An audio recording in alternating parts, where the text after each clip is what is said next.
विद्यार्थी मित्र, जिस तरह से हमने व्याकरण विभाग में कल कहावतें देखी, उसी तरह आज हम देखेंगे निबंध लेखन।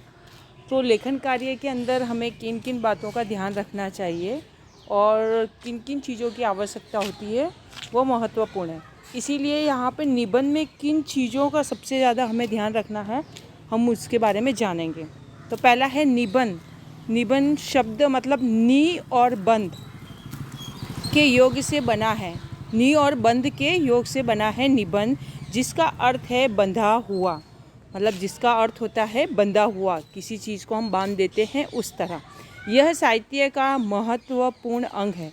हम देखने जाए हिंदी में तो साहित्य का ये सबसे बड़ा महत्वपूर्ण अंग है। इसे लिखने के लिए अध्ययन और अभ्यास की आवश्यकता होती है। मतलब अगर इसे लिखना है तो पहले हमें अध्ययन करना पड़ेगा और अभ्यास भी करना पड़ेगा। किस चीज़ के बारे में लिख रहे हैं उसके बारे में पूरी जानकारी होनी चाहिए, उसके बारे में अभ्यास होना चाहिए। ठीक है। अच्छे निबंध में निम्नलिखित गुणों का समावेश होना चाहिए। मतलब अगर एक अच्छा निबंध लिखते हैं तो उसके अंदर के जो गुण हैं उनका समावेश होना ज़रूरी है, क्योंकि हमको उसके गुण उस चीज़ के बारे में हमें पता होना चाहिए। तो पहला है उसका पॉइंट, हम पहला देखेंगे यहाँ पर पॉइंट। निबंध में एक समान भाव व्यक्त करने वाले वाक्य एक स्थान पर होने चाहिए। हमें जब निबंध लिखना है तो सबसे पहले हमें ये ध्यान रखना चाहिए कि एक समान भाव व्यक्त करने वाले क्या होना चाहिए, वाक्य होना चाहिए और एक स्थान पर होने चाहिए। मतलब हर एक वाक्यों को एक समान होना चाहिए और एक ही स्थान पर होना चाहिए, ताकि हम उसको क्रम से उसको लिख सकें। जो चीज़ हमें बतानी है तो उसको शुरुआत से, उसका जो भाव है उसको शुरुआत से आखिर तक उसका क्या उद्देश्य है, वो क्यों हुआ, कैसे हुआ और क्यों हुआ, उससे हमें क्या सीखने को मिलता है, ये सारी चीज़ें होनी चाहिए।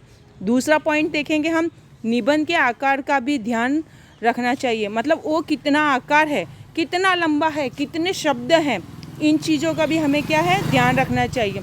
निबंध में मूल भाव से संबंधित भाव छूटना नहीं चाहिए और अनावश्यक बातों को लिखकर निबंध के विस्तार से भी बचना चाहिए।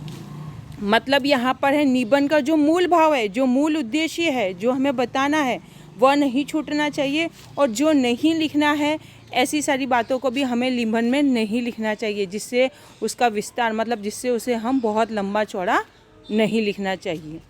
अधिक शब्द निबंध को बोझिल बना देते हैं। बहुत ज़्यादा शब्द, बहुत ज़्यादा लंबा निबंध को क्या बोझिला बना देते हैं, पढ़ने में मज़ा नहीं आती। क्योंकि जब हम निबंध को जितने शब्द मांगे जाते हैं, जितनी लाइनें लिखनी है, उसी प्रकार से हम निबंध के जो अंदर की जो सूचनाएं हैं उनको ध्यान में रखकर अगर हम लिखेंगे तो निबंध हमारा आकर्षक होगा।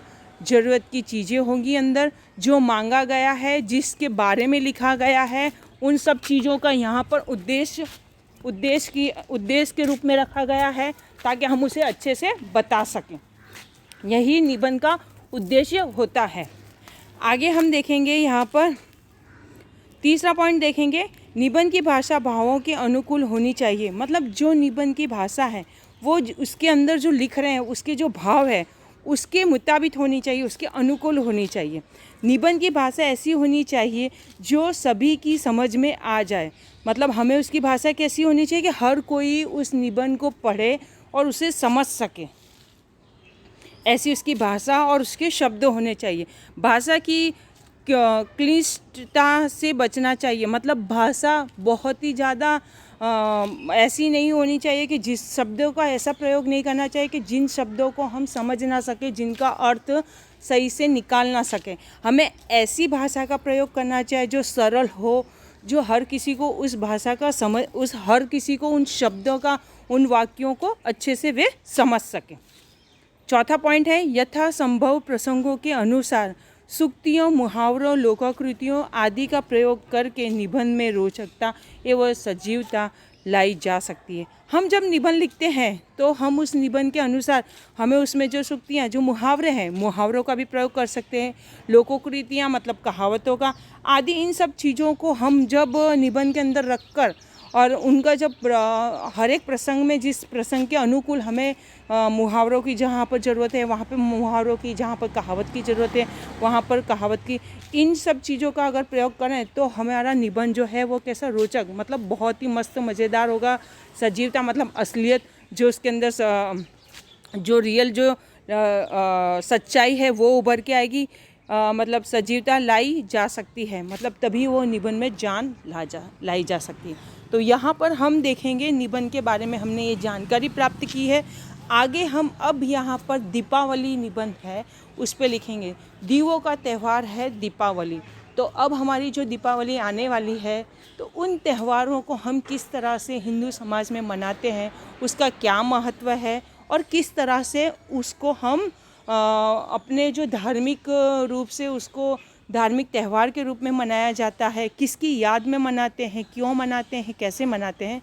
तो यहाँ पर अब हम निबंध की शुरुआत करेंगे। तो यहाँ पर है निबंध लिखेंगे दीपों का पर्व दीपावली।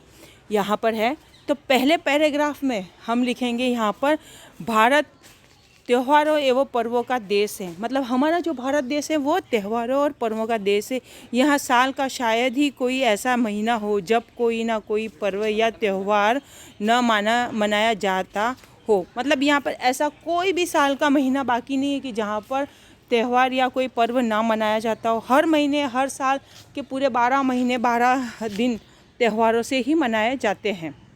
यहाँ मनाए जाने वाले त्योहारों में रक्षाबंधन, दशहरा, दीपावली, ईद, गुरु पर्व, होली, बैसाखी आदि पूरे उत्साह एवं उमंग के साथ मनाए जाते हैं। सभी धर्म के लोग अपने अपने त्यौहार मनाते हैं और हर महीने में किसी न किसी धर्म का कोई ना कोई त्यौहार होता है, पर जो सबसे ज़्यादा उत्साह से मनाए जाते हैं वे त्यौहार ऊपर के मैंने बताया उसी प्रकार है। इनमें से दीपावली एक अत्यंत लोकप्रिय त्यौहार है। मतलब दीपावली है जो लोगों को बहुत ही ज़्यादा प्रिय है और बहुत ही उत्साह से लोग मनाते हैं।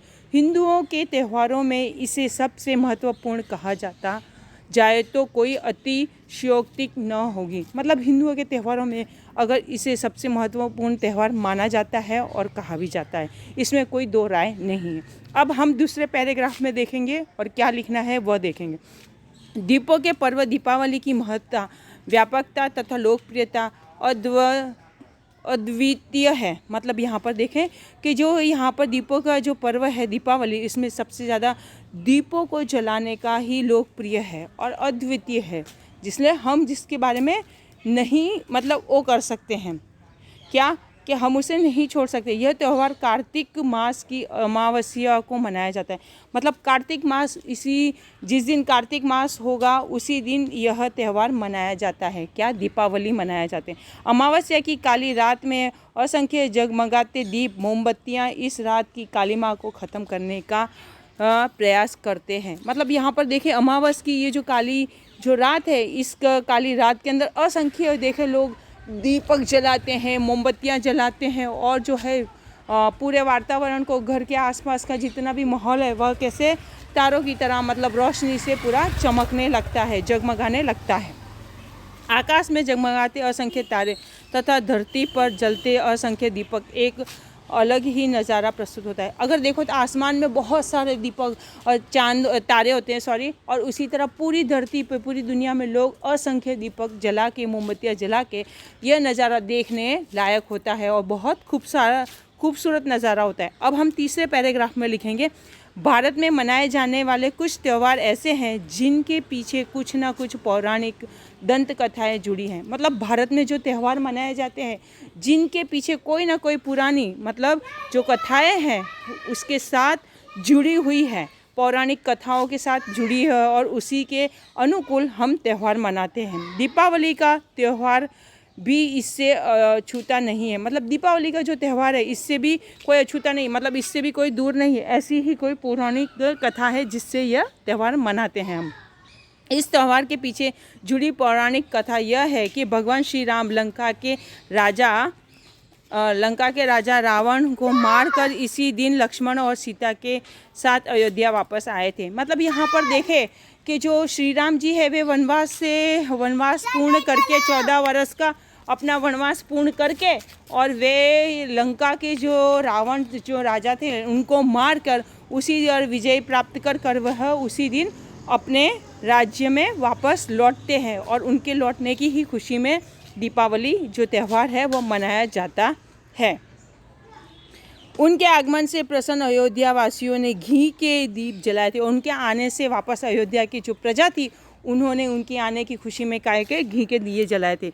इसी से हमारी अयोध्या सज गई और इसी से अयोध्या नगरी सज गई थी। लोगों ने एक दूसरे को मिठाइयाँ खिलाई, तभी से दीपावली का त्यौहार मनाने की परंपरा चल पड़ी। और लोगों ने क्या करा, एक दूसरे को मिठाइयाँ खिलाई और तभी से यह दीपावली मनाने का त्यौहार जो परंपरा है वह चली आ रही है। ऐसा माना जाता है कि इसी दिन युधिष्ठिर का राज सूर्य यज्ञ भी पूरा हुआ था। और ऐसा मानते हैं कि युधिष्ठिर ने जो यज्ञ किया था राज सूर्य, वह भी पूर्ण हुआ था। एक अन्य पौराणिक कथा के आधार पर इसी दिन सागर मंथन के बाद लक्ष्मी जी का उदय हुआ था। और देखने जाएं तो इसके साथ साथ उसी दिन जो लक्ष्मी जी का है वहाँ पर उदय भी हुआ था। सागर मंथन से लक्ष्मी जी का उदय हुआ था, मतलब वे बाहर आई थी। आर्य समाज के प्रवर्तक स्वामी दयानंद को इसी दिन निवारण प्राप्त हुआ था। और जो आर्य समाज के जो स्वामी दयानंद है उनको भी इसी दिन क्या निवारण प्राप्त हुआ था। जिन समुदाय भी इस त्यौहार को मनाते हैं और जैन समुदाय है वो भी इस त्यौहार को मनाते हैं, क्योंकि महावीर स्वामी को इसी दिन निवारण प्राप्त हुआ था। और महावीर जो स्वामी है उनको भी इसी दिन क्या हुआ था, निवारण प्राप्त हुआ था। मतलब उसी दिन सभी को ही कुछ ना कुछ मिला था। अब हम देखेंगे इसके बाद का जो पैराग्राफ है, इस त्यौहार को मनाने के लिए कई सप्ताह पहले ही सफाई आरंभ की जाती है। मतलब इस त्यौहार को मनाने के लिए हम अपने देखते हैं कि घरों को साफ़ सफाई की जाती है, मंदिरों को साफ़ सफाई की जाती है, कार्यालयों को साफ़ सफाई की जाती है। इस दिन प्रातः काल से खुशी का वातावरण होता है। और इस दिन जिस दिन दीपावली होती है उसी दिन सुबह से प्रातः काल से लोगों के घरों में खुशी का माहौल होता है। बच्चे नहा धोकर साफ कपड़े पहनकर माता पिता के साथ आतिशबाजी की वस्तुएं, दीप, मोमबत्तियाँ, खील, बतासे तथा पूजा का सामान खरीदने निकल जाते हैं। और देखते हैं उसी दिन लक्ष्मी पूजा होती है दिवाली के दिन, तो लोग बाज़ार में सवेरे सवेरे नहा धो के निकल पड़ते हैं और ये सारी सामान चीज़ें खरीद के लाते हैं। इस दिन बाज़ारों की सजावट देखते ही बनती है। मतलब इस दिन अगर देखो तो बाज़ारें खूब सजी होती है, दुकानें खूब सजी होती हैं। बच्चों का उत्साह दिल चढ़ने के साथ साथ बढ़ता जाता है। जैसे जैसे दिन चढ़ता जाता है, समय बीतता जाता है और वैसे वैसे बच्चों के अंदर का जो उत्साह है वह क्या होता है, बढ़ता जाता है। शाम होने पर नए कपड़े पहनकर वे माता पिता के साथ धन की देवी लक्ष्मी और कल्याण के देवता गणेश की पूजा करते हैं। मतलब शाम जैसे ही होती है और लक्ष्मी और गणेश जी की पूजा की जाती है। इसके बाद दीप जलाकर घरों में विभिन्न स्थानों पर तथा बाहर रखे जाते हैं। और उसके बाद ही घरों में क्या है, दीप जलाकर जगह जगह पे, स्थानों पे और घर के आसपास भी जो जगह है वहाँ पर क्या है, दीपों से उजाला किया जाता है। फिर वे अपनी मनपसंद आतिशबाजियों का आनंद लेने जुट जाते हैं। और फिर वे मनपसंद आतिशबाजी मतलब पटाखे हैं तरह तरह के, वह फोड़ने लगते हैं, जलाने लगते हैं। इसी का तो वे मानो इंतज़ार करते हुए दिखाई पड़ते हैं। और इसी सब चीज़ों का बच्चे क्या है, इंतज़ार करते होते हैं। इसके बाद वे मिठाइयाँ खाते हुए खुशियाँ मनाते हैं और फिर एक दूसरे को मिठाइयाँ खिलाते और मिठाइयाँ खाते हैं, इसीलिए वे खुशियाँ मनाते हैं। लोग एक दूसरे को दीपावली की बधाई देते हुए मिठाइयाँ तथा उपहार देते हैं। और लोग क्या करते हैं, एक दूसरे को बधाइयाँ देते हैं, मुबारकबाद देते हैं और फिर वे उपहार भी मतलब एक दूसरे को चीज़ें देते हैं, भेंट देते हैं। और इसके बाद वे क्या, मिठाइयाँ खाते हैं। इस दिन लोग आपसी मन मुटाव भुलाकर एक दूसरे से गले मिलते हैं। और इस दिन लोग क्या करते हैं, आपस के जो मन मुटाव है, लड़ाई झगड़े हैं, जो भी मन में कुछ रह जाता है उसको सबको मिला दूर करके और एक दूसरे से क्या, गले मिलते हैं, खुशियाँ मनाते हैं। वाणिक वर्ग के लिए यह त्यौहार बहुत महत्वपूर्ण है। वे अपने पुराने वही खातों का समापन करके नए वही खाते बनाते हैं। और जो लोग व्यापार करते हैं तो वो लोग क्या करते हैं, इस दिन है ना पुराने खातों को ख़त्म कर देते हैं, बंद कर देते हैं और उसी दिन पूजा करके नए खातों की शुरुआत करते हैं। तांत्रिक वर्ग अपनी कला की सिद्धि के लिए मंत्रों का जाप करते हैं। और जो तांत्रिक लोग होते हैं वो अपनी कला को प्राप्त करने के लिए, सिद्धि प्राप्त करने के लिए वे क्या करते हैं, मंत्रों का जाप करते हैं। चोर भी इस रात में हाथ जमा आजमाने से नहीं चूकते, और जो चोर लोग होते हैं वे भी इस रात में चोरी करने से नहीं चूकते हैं। दीपावली की इस रात में कुछ लोग अधिक लाभ पाने के लिए जुआ खेलते हैं, मतलब खुद को और ज़्यादा पैसे वाले बनाने के लिए और ज़्यादा वो प्राप्त करने के लिए वे क्या करते हैं, जुआ भी खेलते हैं, जो अच्छी आदत नहीं है। मतलब जो देखने जाए तो अच्छी आदत नहीं है। वास्तव में इस दिन हमें अपनी बुराइयों को त्यागने का प्रण लेना चाहिए। वास्तव में अगर देखने जाए तो सही में हमें अपनी जितनी भी बुरी आदतें हैं उन्हें हमें छोड़ने का प्रण लेना चाहिए, प्रतिज्ञा करनी चाहिए, ठान लेना चाहिए।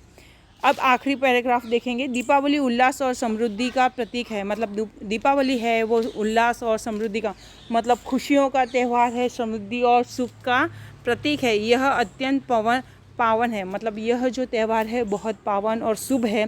इस दिन जुआ जैसी बुराइयों को त्याग कर इस पर्व को अत्यंत सादगी एवं पवित्रता से मनाना चाहिए। मतलब इस दिन अगर जुआ वुआ नहीं खेलना चाहिए और छोड़ देना चाहिए, और सादगी से, पूजा पाठ से, सुकून से, प्रेम से हमें क्या करना चाहिए, यह त्यौहार मनाए चाहिए, जिससे यह हमारे लिए अधिक शुभ हो।